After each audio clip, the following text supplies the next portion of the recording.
Hello. पवन भगत जी। हाँ जी सत Sahib. Sir Sahib भाई साहब। जी बोले भाई भगत जी, मेरी तबीयत खराब चल रही। हम बिहार से बोल रहे हैं भगत जी। जी हमारे यहाँ परमात्मा के बारे में किन्हीं को इतनी जानकारी नहीं है, जी पर हमने यूट्यूब से और ये इस पे देख के हमने दीक्षा लेने की बात की थी, तो हमने आपका वीडियो देखा था भगत जी। जी उसमें आप बता रहे हैं कि अभी दीक्षा नहीं लेने के लिए, जी। तो क्या करे भगत जी? कुछ नहीं, परमात्मा तो के सत्संग सुनो ध्यान से, जो मर्यादा है उनको निभाओ, आन उपासना को छोड़ दो और हाँ, ज्ञान समझ में। उपासना तो हमने बंद कर दी है भगत हाँ तो जी। ठीक है, और ज्ञान समझ में आ जाए तो संकल्प कर लो। संकल्प करके फिर 3 टाइम की अपनी आरती करो, घर में दीपक जलाओ, परमात्मा का सत्संग सुनो, मर्यादा निभाओ, बस। अच्छा भगत जी, मेरे पति तो मांस मछली दारू शराब सब पीते खाते हैं वो घर में। अब देखो, उनसे तो आपने दूर रहना पड़ेगा। दूर रहने का मतलब आपने सहयोग नहीं करना उसमें, मांस मछली बनाने में, लाने में। तो बनानी नहीं पड़ेगी। ना ना, देखो बहन जी, फिर तो कोई फायदा नहीं होगा ना, सहयोग हो जाता है ना फिर वो। अच्छा। देखो, भक्ति मार्ग में संघर्ष है बहन जी, बिना संघर्ष की भक्ति है ही नहीं। बात तो सही है भगत जी, पर हम लोगों का इधर का जो आदमी है ना, सब उसी में व्यस्त रहते हैं। मांस मछली खाना पीना, इसी को अपनी दुनिया मान लिए। बस यही अंत है उन लोगों का, इससे ज्यादा कुछ सोचते ही नहीं है। तो भाई आप तो पीछे हटो, आप तो थोड़ा संघर्ष करो। महीना 2 महीना थोड़ा सा हो सकता है थोड़ी नाराजगी सहन करनी पड़े, एक आधा कोई मार पिटाई भी खानी पड़े, है ना। थोड़ा सा आप जब तक कोई शुरुआत नहीं करेगा उस परिवार में, तो परिवार सुधरेगा कैसे? जी जी भगत जी। है ना। तो थोड़ा सा मतलब खलबली तो मचाओ, उनको लगे कि भाई ये क्या आ गया, क्या ज्ञान है। शुरू में विरोध होगा, फिर हो सकता है मालिक सद्बुद्धि दे, वो भी थोड़ा सुनने का प्रयास करे कि भाई ऐसी क्या बात है। ऐसे ही अच्छा सुधरेगा। भगत जी, हम्म। दीक्षा परमात्मा आएंगे तभी ले पाएंगे ना? दीक्षा तो परमात्मा आने के बाद ही मिलेगी, असली दीक्षा तो वही है, बाकी तो नकली दीक्षा जगह जगह लोग दे रहे हैं। भगत जी कब तक आएंगे परमात्मा?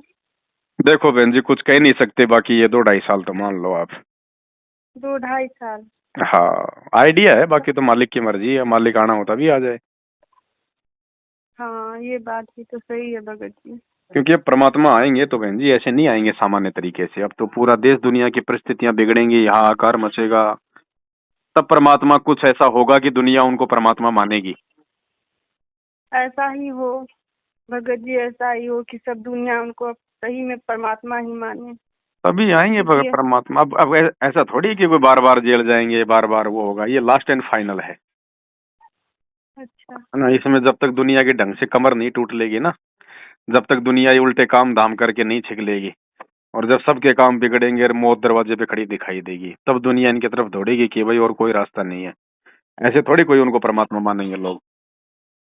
नहीं, बात तो आपकी बिल्कुल सही है भगत जी। तो थोड़ी परिस्थितियां बिगड़ने में समय लगेगा, 2-2.5 साल का बहन जी। शुरुआत तो हो चुकी है, बाकी धीरे धीरे माहौल बिगड़ता चला जाएगा। तब तक परमात्मा की अर्जी लगाकर और हम पूजा पाठ करें परमात्मा की, देखो, सत्संग सबसे सुने। सबसे अच्छा तो ये है कि एक बार आप संकल्प कर लो अपनी अंतरात्मा से कि गुरुजी आज के बाद आप ही मेरे सब कुछ हैं, मैंने आपको सब कुछ मान लिया अपना।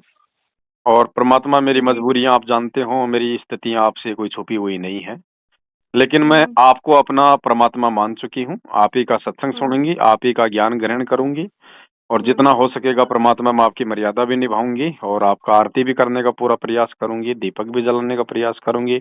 नहीं जल पाएगा, नहीं हो पाएंगे तो मालिक आप सब कुछ देख रहे हो, मैं क्यों नहीं कर पाऊंगी। आप हम्म।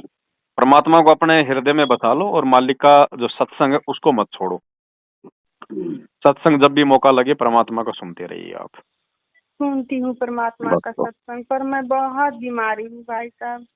देखो, ये सारे रोग शोक जो है ना, ये परमात्मा के हाथ में है बहन जी। देखो, कोई न कोई इंसान ज्ञान समझ के तो कोई 1-2% आते हैं, बाकी तो सब बेचारे दुखी तो आएंगे परमात्मा की शरण में, क्योंकि हाँ, ये बात दुख भी, बिना ये काल परमात्मा के याद लोग नहीं हैं। आएगा। है काल कि के नहीं। लोग हैं, तो जब तक हाँ दुख नहीं होंगे तब तक इंसान जो है परमात्मा को ढूंढेंगे भी नहीं। हाँ, ज्ञान से तो जितने आने थे ना बहन जी उतने आ लिए। हम्म। ठीक है, जब ज्ञान से लोगों ने आना बंद कर दिया 2014 में, तभी तो परमात्मा जेल जाके बैठ गए। तो अच्छा। ज्ञान का तो रास्ता हो चुका है बंद। अब तो लोग खाली अपना धंधा करने के लिए गुरुजी की किताबें बेच बेच कर अपना बिजनेस कर रहे हैं, उनके परिवार वाले। बाकी ज्ञान मार्ग का रास्ता तो परमात्मा ने 2014 में बंद कर दिया। अब तो विडंबना आएंगी, परिस्थितियां बिगड़ेंगी, हाहाकार मचेगा, तब दुनिया ठोकर खा खा के आएगी। हम्म। ठीक है। तो ये बहन जी, ये कर्मों के रोग हैं। अगर शरीर का रोग है तो डॉक्टर काट देता। ये हाँ, कर्मों के नहीं रोग हैं ठीक हो बहन जी, रही हूँ। ये कर्मों के रोग है ना। नहीं ठीक हो रही, अब ये किसी भी डॉक्टर को नहीं थी। डॉक्टर भी हाथ जोड़ेंगे आने वाले समय में, भाग जाएंगे हॉस्पिटल छोड़ छोड़ के कि ये क्या रोग आ गए। तो ऐसा ये होना भी जरूरी है। होगा बहन जी, होगा होगा। हमें भी उसी दिन का इंतजार है, हमें भी दुनिया उसी दिन का समझने के इंतजार है। तैयार नहीं है। दुनिया को तो घुटनों पे लाना परमात्मा के लिए सेकंडों का काम है बहन लोग जी। सब अपने आप को ही परमात्मा समझ बैठे हैं। ये 3 दिन, ये 2 साल परमात्मा बारिश मत करो, दुनिया अपने आप ही आ जाएगी घुटनों पे ही। इतनी औकात है हाहाकार दुनिया मच की। जाएगी। ज्यादा औकात नहीं कोई है दुनिया की। एक ढंग का सा कोई भूकंप आ गया, भूचाल आ गया है, दुनिया की बस इतनी औकात है। जब तक टाइम पे खाना मिल रहा है तब तक दुनिया को परमात्मा याद नहीं आता। और जब दुनिया पेट पकड़ के लाइन में खड़ी होगी ना कटोरा लेके, तब परमात्मा याद आएगा इनको। तब तक हम परमात्मा की भक्ति कर लेते हैं, भक्ति करो। जैसे आप बता जो रहे भक्ति हैं उस करेगा, जो तरीके सत्संग से। सुनेगा, गुरु को भगवान मानेगा, उसको तो देखो बहन जी, परमात्मा परमात्मा हर स्थिति में मालिक उसकी सहायता करेगा। चाहे दुनिया में चाहे कितना अकाल पड़ो, चाहे कितना आपत्ति आओ, लेकिन उसके भक्तों के ऊपर आंच भी नहीं आएगी वास्तव में जो भगत होगा। भगत जी रात को सोते हैं ना भगत जी, हम्म। तो जितने मेरे मतलब घर में मरे हुए सब है, वो सब मेरे पास आ जाते हैं। अब ऐसा उनको हो लग रहा रहा है है ना, अभी। उनको उनको भी दिखाई दे रहा है कि भैया इस घर में तो परमात्मा की भक्ति शुरू हो गई है, अब इसके अलावा तो कहीं कोई ठिकाना है ही नहीं। हाँ है ना। तो अगर वो आपको अगर हाँ। दुखी नहीं करते हैं, आपको परेशान नहीं करते हैं, डराते नहीं हैं, तो कोई दिक्कत नहीं उनको नहीं भी। डराते नहीं है, तो डराते हमको तो बोलते हैं परमात्मा चलो। ने कहा एक सत्संग में कि हाँ जैसे बहुत सारे भाई बहनों में कोई प्रेत कोई पितर आ जाता था, तो गुरुजी हाँ। ने कहा कि यदि वो परेशान नहीं करता है तो कोई दिक्कत नहीं, वो भी भक्ति करेगा बैठ के आपके शरीर में, कोई दिक्कत नहीं है। अच्छा, तो हाँ। वही देखती हूँ, कभी कभी आते हैं बोलते हैं चलो मेरे साथ। बस उनकी बातें नहीं माननी। नुको भाई कहीं नहीं जलना, नुको नुको तुम तो चले गए ना, अब क्या रह गया तुम्हारा और हमारा। अब तो नुको हमारे को तो परमात्मा मिल गए, हम तो परमात्मा के साथ जाएंगे। तुम लोग मौका चूक गए, खा खा के मांस मच्छी अपने कर्म बिगाड़ गए तुम। यही आपसे जानकारी भाई हाँ। साहब लेनी थी अगर वो दिक्कत नहीं कि दे रहे हैं दीक्षा ले।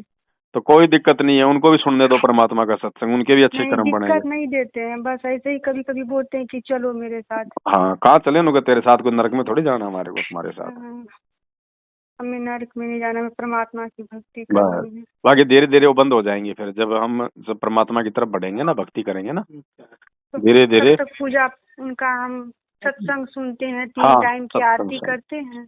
और जब तक धीरे धीरे ना, परमात्मा नहीं आते हैं तब तक।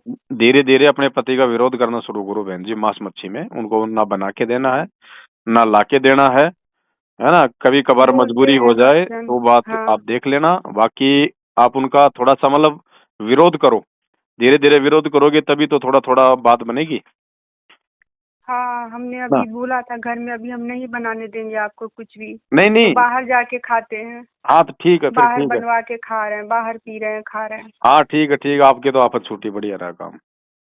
हाँ, हाँ बाहर ठीक है। जाके खा रहे बाहर जो मर्जी करे बाहर, कबीरा तेरी झोपड़ी गलकटियन के पास, जो करेगा सो भरेगा, हैं। तू क्यों भया उदास। हाँ, आपको कोई दोष नहीं है, आप अपने परमात्मा में ध्यान लगाओ। ठीक है भाई साहब, आपने हमें सही राह दिखाया हाँ। भाई साहब। और वो शंका समाधान की पुस्तक मंगवाई आपने? नहीं भाई साहब, सिर्फ ज्ञान गंगा पुस्तक मेरे पास आए। चलो, ज्ञान गंगा तो है ही जरूरी, वो तो परमात्मा का ज्ञान है। मेरे हाँ इसी नंबर के ऊपर जो नंबर आ रहा नहीं है, 82 73 84 95 60, मेरे जी इसी जी नंबर पे आपके घर का पूरा पता, आपका नाम और पिन कोड नंबर वहाँ का जी जी जी। मेरे को व्हाट्सएप करवा दो। शंका समाधान की पुस्तक, एक गुरुजी की आरती की पुस्तक, एक गुरुजी का फोटो, मैं आपको डाक से भिजवा दूंगा। जी जी जी, हमें आरती का पुस्तक भाई साहब भेज दीजिएगा। भेज देंगे बहन जी। आप अपना पूरा पता भेजो, कंप्लीट है ना, पिन कोड के साथ। हाँ हाँ हाँ भाई साहब। ठीक है। सत साई भाई सत साहब। साहिब, सत साहिब।